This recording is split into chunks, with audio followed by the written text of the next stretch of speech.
Meet the Japanese spider crab, the daddy long legs of the sea. Its legs can stretch up to 12 feet, yet its body is only the size of a dinner plate.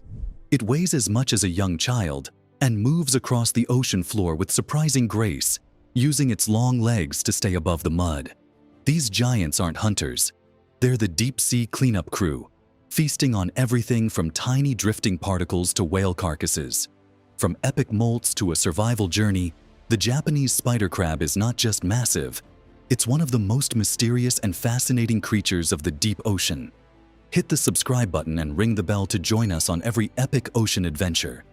Those huge claws might look dangerous, and they definitely can be. But these crabs aren't hunters in the way you'd expect. They don't chase. They don't ambush. Instead, they wait and search. They're more like the cleanup crew of the deep sea. Food from the surface is constantly drifting down in tiny particles, a slow rain known as marine snow. But the real jackpot? A dead whale sinking to the ocean floor. When that happens, it creates a feast that can last for years. And these crabs are often some of the first to show up. With their long legs, they can cover ground quickly and reach into places other animals can't. Once they find the carcass, they use their strong pincers to pull apart the soft, decaying flesh. It's not pretty, but it's essential. Without scavengers like these, the deep ocean would be buried in waste. And they're not picky. If there's no whale around, they'll go for whatever they can find. Slow-moving shellfish, worms, or small crustaceans hiding in rocks. Sometimes they even scrape algae off surfaces or nibble on bits of sea plants. Because of this lifestyle, they don't need speed or aggression. Their food doesn't run away. So instead of being fast and reactive, they're calm and deliberate. One of the coolest things about these giants is that they belong to the Decorator crab group. And yes, they actually dress themselves.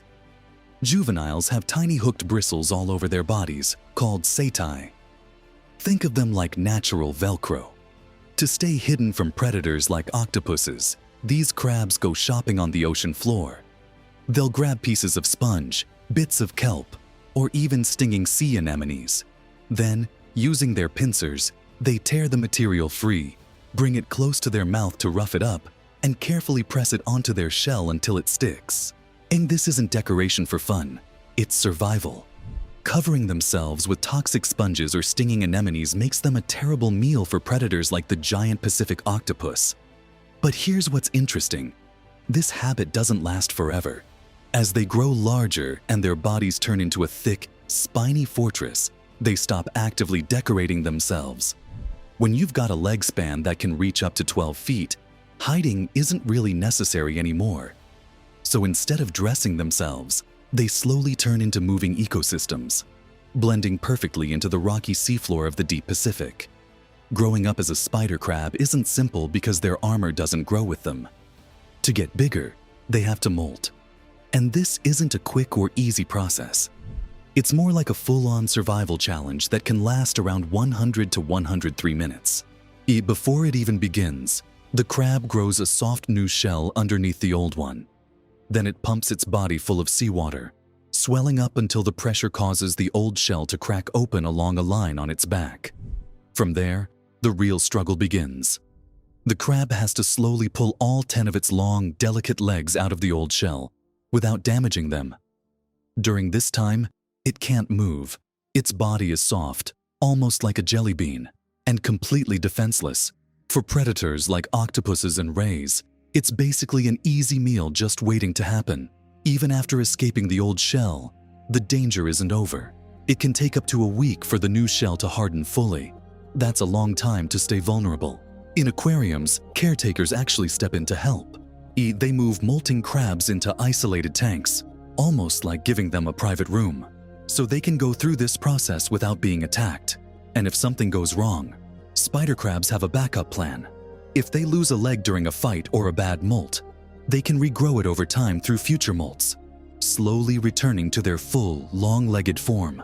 Every spring, something incredible happens. These crabs leave the deep ocean, around 1,000 feet down, and begin moving into shallower water. closer to 160 feet deep. The change in temperature acts like a signal. It's time to breed. For females, this is where the numbers get wild. A single crab can carry up to 1.5 million eggs under her abdomen. She constantly fans them with her back legs, keeping them oxygenated for about 10 days. When the eggs finally hatch, the young don't look anything like the massive crabs they'll become. They're tiny, transparent, and drift near the surface as part of the plankton. And this is where things get brutal. Out of those 1.5 million larvae, only about 10 will survive long enough to reach adulthood. It's a survival lottery, and the odds are incredibly low. The few that make it spend their early years in warmer, shallow waters. As they grow, they slowly move back down into the cold, dark depths of the ocean, where they can live for decades, sometimes up to 100 years. Which means a spider crab you see today might have started its life as a drifting speck nearly a century ago. With their long, skeletal legs and shadowy presence on the ocean floor, it's no surprise these crabs ended up in some dark stories. Along the coasts of Japan, some people gave them a chilling nickname, Shinengani, meaning dead man's crab. Old legends painted a terrifying picture. These crabs were said to rise from the depths, grab unsuspecting sailors or divers, and drag them down into the dark. Now, that part isn't true. They don't hunt humans. But the story didn't come out of nowhere. Japanese spider crabs are scavengers. After shipwrecks, they would gather around the remains, feeding on whatever was left behind. There's also another crab often mixed into these legends, the Haikagani, also known as the samurai crab. Unlike the giant spider crab, this one is much smaller, but its shell naturally looks like an angry human face. This effect is called pareidolia, our brain seeing faces where there aren't any. According to legend, these crabs are the spirits of Taira clan warriors who died in a 12th century sea battle. And because the Japanese spider crab is so much larger, people once believed they were the generals, leading these ghostly warriors from the deep. In some places, like the town of Heda, the connection still lives on.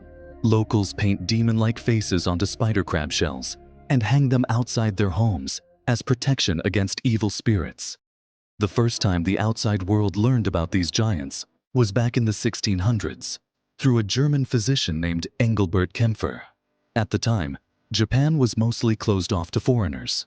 Kempfer was stationed on a small artificial island called Dejima, and during his stay, he came across one of these crabs near Suruga Bay.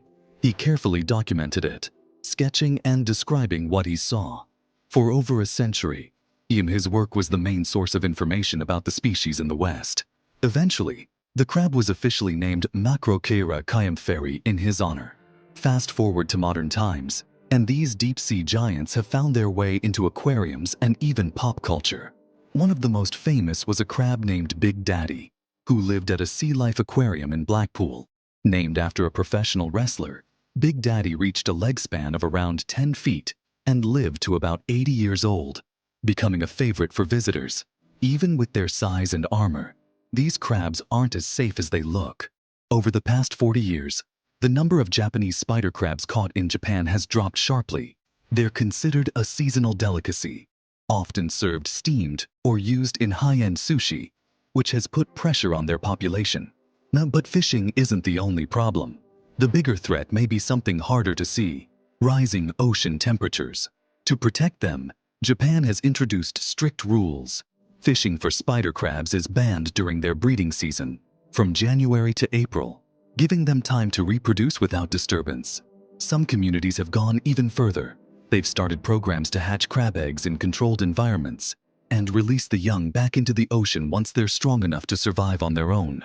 Whether people call them the dead man's crab, the tall legs crab, or the daddy long legs of the sea, one thing is clear: these creatures have been around for millions of years. Saving them isn't just about protecting a single species. It's about holding on to one of the strangest, most fascinating life forms still walking the ocean floor today. If you loved diving into the world of the Japanese spider crab, don't forget to hit that subscribe button and ring the bell so you never miss an ocean adventure. Drop a comment below telling us which part of this crab's life blew your mind the most. We'd love to hear your thoughts.